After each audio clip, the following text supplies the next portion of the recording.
The last judge is the final Act 1 boss located in the Blasted Steppes, which you can get to from Shellwood. You can find them in the top right of the area marked with the quest pin to reach the Citadel.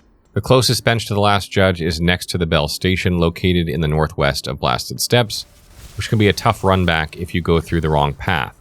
To avoid 2 of the enemies on the run back, go to the tunnel on the left after jumping up from the bells.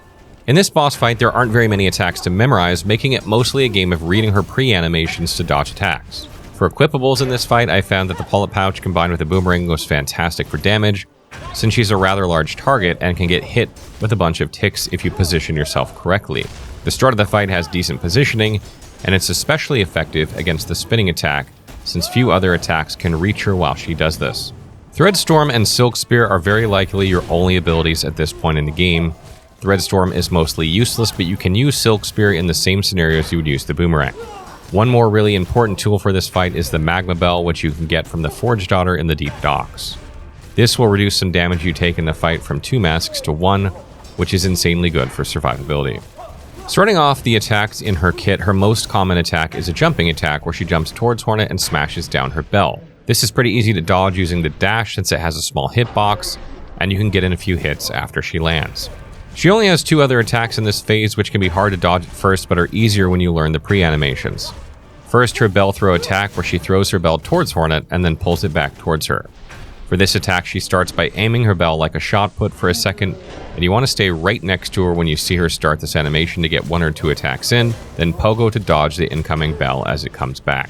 Her last attack in this phase is a spinning AoE attack. She'll start by spinning the bell around in her hand, which will be your cue to run away, then do a spinning AoE which blocks most projectiles and stops you from dealing damage.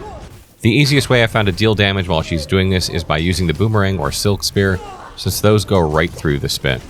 Once you deal enough damage, the last judge will salute and roar, lighting her bell on fire, enhancing her previous attacks with extra fire follow-ups, and adding a dash attack. The Magma Bell you have equipped will come in handy for this phase, with all fire dealing 1 less damage. The spin attack will now summon rings of fire throughout the arena which you need to walk between in order to take no damage. Just like in phase 1, remember to run when she spins the bell and try to position yourself close enough to use your Boomerang or Silk Spear while she does this. Her bell throw attack is slightly modified as well, doing an explosion after a delay upon landing, which will mess with your muscle memory on the pullback.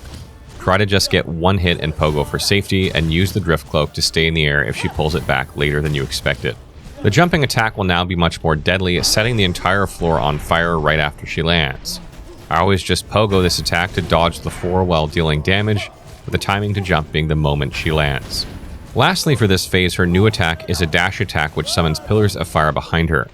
As with the previous attack, you can pogo this in order to dodge her dash, then reposition yourself in between the pillars of fire so you don't take damage. If you end up too far from her, you can throw in some ranged attacks. The last thing the judge can pull out of her bell is one more phase where she roars and salutes again, then does a super enhanced spin attack.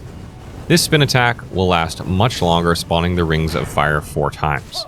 You can still get the boomerangs and spears to hit her during this long attack, and she will stagger for a second after finishing it, giving you a lot of damage opportunity.